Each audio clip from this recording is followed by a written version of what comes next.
Welcome to the Deep Dive. If you're tracking the AI revolution, you know the headlines are all about these incredible new chips, massive language models, processing speeds. It's frankly mind-blowing. It really is. But today, we're tackling something maybe less glamorous, but absolutely critical. The surprising physical reality that's actually stalling this whole digital expansion. Infrastructure limitations. Yeah, it's this huge paradox, isn't it? Our sources, and especially the detailed analysis from Tenenbaum, they show chip production is just soaring. We've got all this processing power basically sitting in crates. Waiting, but the actual physical foundations needed to, plug them in and run them, that's lacking way behind. It reminds me of that Warren Buffett analogy Tenenbaum mentioned. You just can't speed up a 9-month pregnancy by trying to start 9 times at once. Right? Exactly. Infrastructure needs concrete, it needs connections, it takes time. You can't just throw infinite money at it and expect it to appear overnight. And this isn't just some abstract idea. The president of Microsoft actually said it out loud. It was quite shocking, really. He confirmed Microsoft has tons of new chips. The best one. The best ones. But they literally don't have a reliable place or enough energy supply to actually deploy them. It's like they bought this amazing Ferrari, but there's no road built yet and no gas station anywhere nearby. So that sets up our mission for this deep dive. If building new infrastructure takes, let's say, a fixed amount of time, we need to figure out where the ready-made capacity is right now. Right. We're diving deep into the companies already set up to handle this immediate need and maybe unpack the massive global implications of this, well, physical choke point. Okay, so let's start with what's actually required to get these new chips humming. Tenenbaum's analysis really breaks it down. Building a modern data center, it takes way more than just cash. Right. You need this whole checklist. Right. Things you absolutely can't skip. A huge, reliable energy supply, that's number one. Proper network connections, obviously. A good geographic location. Okay, what makes a location good here? Well, often it means stable climate, low risk of natural disasters, but also, critically, a relaxed regulatory environment. Okay. Let's dig into that last one. What does non-regulation or relaxed regulation really mean when you're building a data center? It basically means speed. Frictionless building. Look, if you're sinking billions into a massive facility like this, you need permits fast. Sure. You need freedom in how you source your energy, fewer environmental hoops to jump through. Yeah. The market rewards speed, and, well, regulatory compliance often isn't very speedy, is it? No, definitely not. And the timeline itself is just brutal here. The sources we looked at, including Tenenbaum, they say even if you push hard, try to accelerate construction.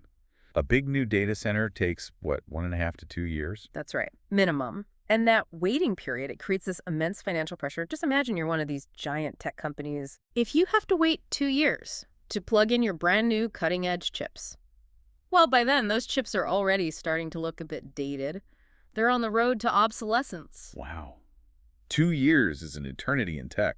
It is. You've lost 2 years of potential market dominance, 2 years of the huge revenue that comes from running the absolute newest AI models.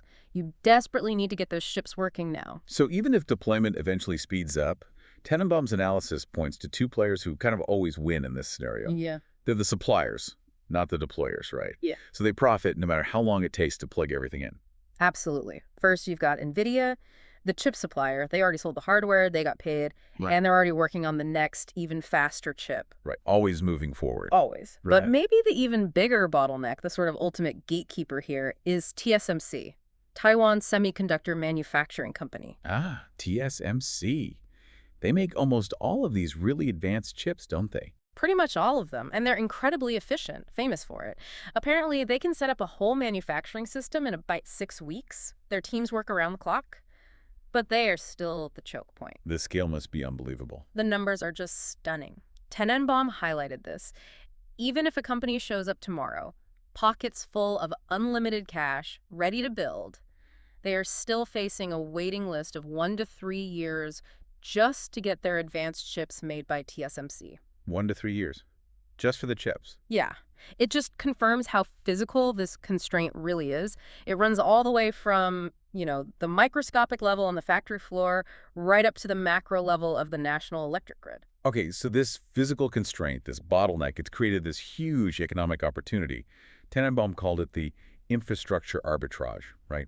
If you can't build a new house fast enough, you rent a room in one that's already built. Exactly. That's a great way to put it. Think of them as the the providers of the industry, like Tenenbaum's analogy, Right. the companies making the window frames while the skyscraper is still going up.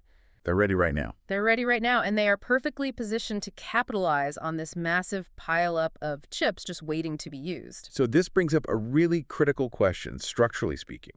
Is this bottleneck just a short-term thing, a temporary problem that'll clear up in, say, 2 to 5 years? Or is this actually a permanent shift in how AI gets deployed? That's the multi-billion-dollar question, isn't it? The general assessment, based on Tenenbaum's work, leans towards this being a multi-year issue. Probably not super short-term. Likely 3 to 5 years, maybe. Okay.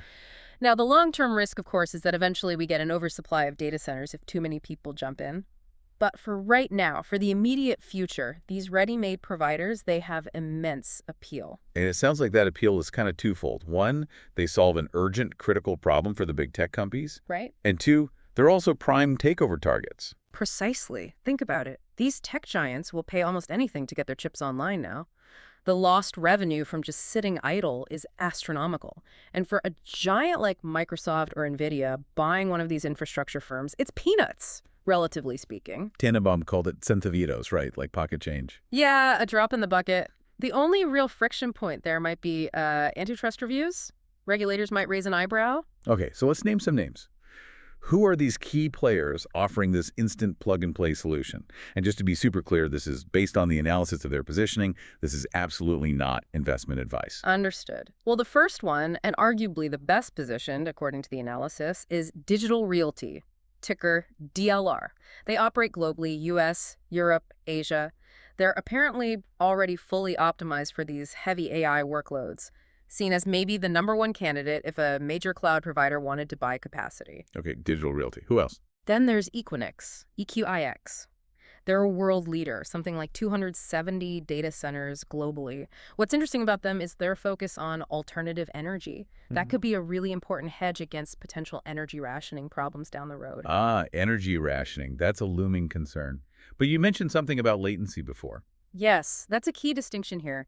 Equinix seems fantastic for what's called inference. That means, quick information retrieval, like asking an AI chatbot a question and getting a fast answer. Got it. But it might be less practical for training these enormous, complex AI models from scratch. Training demands the chips be packed incredibly close together physically to minimize any delay, any latency. Even tiny delays add up when you're dealing with trillions of calculations. So for training, proximity is everything. Proximity is everything. If you need that proximity and you want renewable energy, then switch becomes interesting. Ticker SWCH, though they went private, they operate solely on renewables, like solar power out in Nevada. That makes them a really strong hedge if energy rationing becomes a serious issue. Okay. Any others? Yeah, the analysis also mentions Cyrison, ticker Cone. Strong presence in Texas, which is interesting because Texas currently has a surplus of energy. Okay. Though the presence of some German servers might be a factor depending on the client. And finally, rounding out the list, there's NTT Global Data. They're part of the huge Japanese telecom giant, NTT, and they're making really aggressive moves now, expanding significantly into this lucrative U.S. market. That focus on the U.S. market is actually the perfect segue to our next section, the geopolitical iron fist.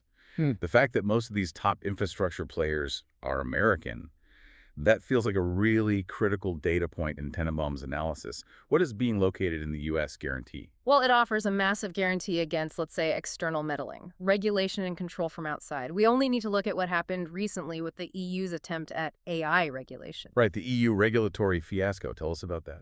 Europe tried to pass this pretty sweeping AI law, described in the analysis as draconic. It demanded hyper-responsibility from developers, basically putting a huge burden on anyone creating AI. And the result? Companies just fled immediately. Almost everyone packed up. I think only one small French firm, Mistral, actually stayed behind. And guess what? The EU recently decided to suspend that law, or at least drastically weaken it. Why this sudden reversal? Fear. According to Tenenbaum, it was pure fear. Fear of being completely left behind. Technologically, the phrase used was becoming Uganda in AI terms. And perhaps more importantly, a profound fear of angering the U.S. Because Europe depends on the U.S. for security. Fundamentally, yes. That power dynamic, it's stark. Look at the story of the Norway fund Oh, reversal. yeah, tell us about that one. Okay, so Norway has this massive sovereign wealth fund. It's the world's largest. They decided, to impose their own ethical rules. Part of that involved divesting from certain Israeli companies like John Deere apparently doing business there. Well, the U.S. got wind of this. Washington deemed it unacceptable. And Norway's reaction? They reversed the entire policy in 10 minutes, flat. 10 minutes. Why? Why? Because Norway shares a border with Russia and relies heavily on U.S. defense guarantees. That's raw geopolitics right there. And we see this pressure constantly, especially in the whole U.S.-China chip battle. Right. The U.S. recently tightened the screws even more on NVIDIA, didn't they? Banning the export of basically any advanced chips to China. Good ones, bad ones, even older models. They did. And NVIDIA CEO Jensen Huang's reaction was, well, it was telling. In what sounded like a moment of real frustration, he basically suggested China might win the AI race anyway because of their energy subsidies and efficiency. High stakes. Incredibly high stakes. It just underscores the tension around tech supremacy. And we also see how incredibly vulnerable smaller nations are if they try to push back against a superpower. Tenenbaum highlighted the case of Nexperia. Nexperia. Yeah. That's the Dutch chip company owned by China. That's the one. The Netherlands government seized control, citing national security concerns. China's response was immediate and brutal. Oh, they do? They instantly banned the export of Nexperia's own chips back to China's huge electric vehicle industry, which relied on them. Ouch. Exactly. It put the Netherlands in this incredibly painful bind, basically forcing them to reconsider handing back control.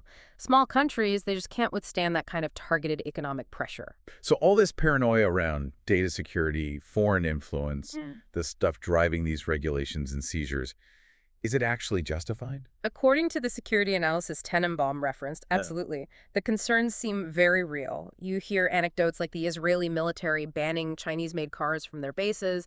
There are genuine fears about things like Chinese-made port cranes potentially siphoning off sensitive shipping information back to Beijing. Wow. Data is power, and the infrastructure that holds that data, that's the new front line. Okay, before we wrap up, there's one more really fascinating piece from Tenenbaum's analysis we have to touch on. Yeah.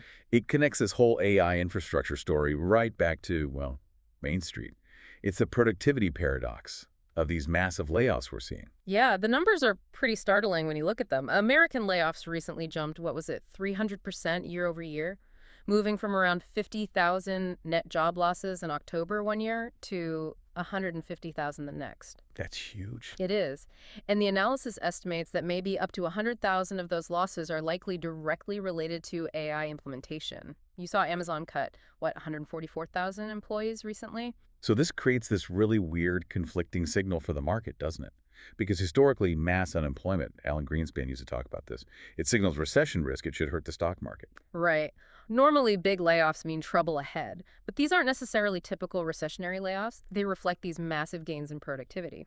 Well, fewer employees are generating the same amount of output, or maybe even more output thanks to AI tools, so the company itself actually ends up earning significantly more money per employee. So profits go up, even as jobs disappear. Exactly. Which helps explain why the stock market has been surprisingly resilient, even with these layoff numbers. Corporate profits look good. Okay, so the companies might be doing great, but what's the most important consequence here for the individual investor, for, you listening right now? It boils down to personal risk. The fear of job loss, even if you still have your job today, creates deep uncertainty. And what do people do when they're uncertain? They get cautious. They get cautious. They start selling riskier assets. Stocks often fall into that category, and they seek refuge in safer assets, specifically bonds. Why bonds? Because if you do get laid off, you need a secure, predictable income stream to pay the bills, right? Bonds offer that relative certainty, that fixed income, which looks much more attractive than volatile stock returns when your job might be on the line. So this fear, it shifts the whole risk profile of the market, even while corporate profits might be soaring. Wow. This has been a really eye-opening deep dive. We started with, the very tangible limits of electricity grids and concrete and steel data centers. Yeah, real physical stuff. And we traced those bottlenecks all the way through to the huge volatile landscape of geopolitics, national security, and ended up right back at individual financial decisions driven by job security fears. It's all connected. The key takeaway seems pretty clear, though. The physical world is imposing some serious limits on this digital revolution, and that's creating these massive, time-sensitive opportunities for these specialized infrastructure providers, the window frame makers, as Tenenbaum put it. Absolutely. So thinking about this concentration of power, both the chip power and the infrastructure power, Mhm. what does it mean for society more broadly? Our final thought, building on Tenenbaum's points, is maybe a bit provocative.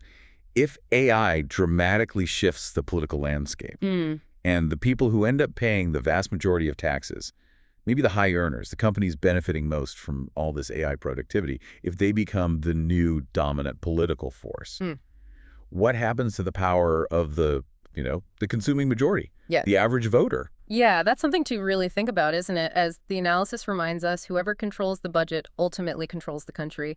If economic power shifts that decisively towards an AI-powered elite, how does a democracy even adapt to that? A heavy question to end on. Definitely something to mull over until our next deep dive.